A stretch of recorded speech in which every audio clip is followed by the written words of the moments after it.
Hello, the Prodigy here. Just got back from watching Iron Man 2. Here are my thoughts.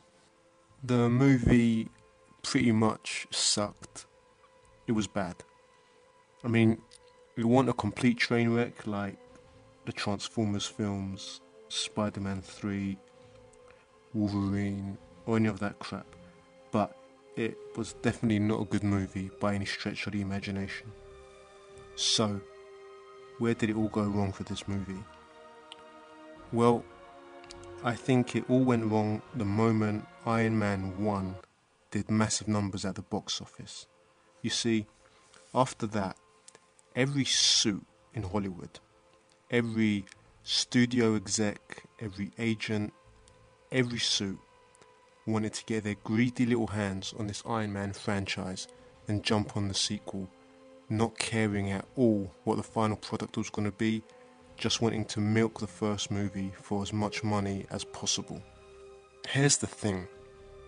These suits don't understand these types of franchises. They don't respect comics. Therefore, they don't realize the potential these films have. They're happy to keep churning out stuff like Daredevil, Elektra, or Ghost Rider, assuming the titles alone are enough to make them money. They don't care if the films are any good or not. If they get the opportunity with something like Fantastic Four, they'll milk it for a sequel. Fantastic Four cost $100 million and made $330 million back, and that got a sequel. Iron Man cost $140 million and made $585 back. That is huge business. And these suits weren't expecting it. In fact, they probably weren't expecting the overwhelmingly positive critical reaction Iron Man 1 got. Although I personally just thought the film was okay. The point is that the overwhelming, unexpected success of Iron Man 1 meant that people who had no business being a part of this franchise were inevitably going to be attracted to it. A good example of what I'm talking about is Scarlett Johansson. She could probably care less about Iron Man, except getting a part in Iron Man 2 guarantees to revitalize her career, put some money in the bank, and possibly get her own spin-off movie as well as parts in other Marvel franchises. At its core, this point is precisely the reason why Iron Man 2 is nowhere near as good as its predecessor. You see, this time round, the people involved didn't care about character or plot, and as such is completely void of its soul. These suits didn't need to try and sell tickets to this movie. The first Iron Man guaranteed that would already be done. All these guys had to do was make a special effects laden trailer with Robert Downey Jr. and the Iron Man suit, let people know when the movie was out, and the tickets would take care of themselves. And that is precisely why we've ended up with a movie that doesn't really have a plot as such. It's more of a bunch of set pieces loosely strung together, padded out with some fluff. I mean, that party scene. I want to know who is responsible for that. Was it Justin Theroux? This guy was supposedly the writer, even though they admit they didn't really use a script again for this movie.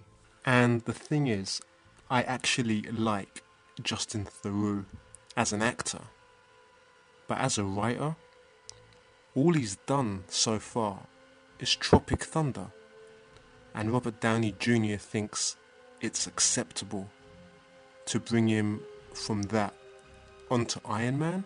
Oh, and on a side note, Downey Jr. also brought his wife in as a producer on this one.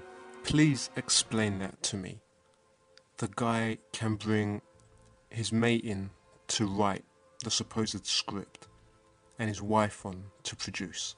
Either way, someone is responsible for portraying Tony Stark's alcoholism so badly and creating the War Machine character in such a stupid way. I mean, that is the best backstory these guys can think of for the creation of War Machine. Speaking of which, Don Cheadle, as good an actor as he is not War Machine. Terrence Howard is still War Machine, and I don't care whether he got a chance to put the suit on or not. This movie's budget is estimated at around $200 million, and the suits in charge are willing to destroy a character over a small amount of money. The suits lowballed Terrence Howard, and they tried to lowball Mickey Rourke as well, who, by the way, was the best thing about Iron Man 2. I mean, these suits should consider themselves lucky that they had Jeff Bridges on the first movie and Mickey Rourke for the sequel, even if they decide to waste his talent. Now, as far as the rest of the cast goes, Robert Downey Jr., Gwyneth Paltrow, Sam Rockwell and Sam Jackson were all pretty good, even if their material's crap. But Jon Favreau's supporting role as Happy Hogan was completely unnecessary, and Scarlett Johansson was terrible. I mean, there was a good action scene with Black Widow, but let's face it, that's not mostly her. That's stunt doubles and martial artists. Now, the other thing that annoyed me about this cast were the unnecessary cameos. Going back to what I said earlier about everyone wanting to get a piece of this sequel, you had people like Olivia Munn and Kate Mara popping up for no reason. If these guys really wanted to make a good film, they would have dropped those unnecessary cameos and given characters like Nick Fury and Happy Hogan cameos instead of supporting parts, and they would have fleshed out the characters of Whiplash and War Machine. Basically, this movie has got no reason to exist, and the only reason it does is because some suits wanted to make some money.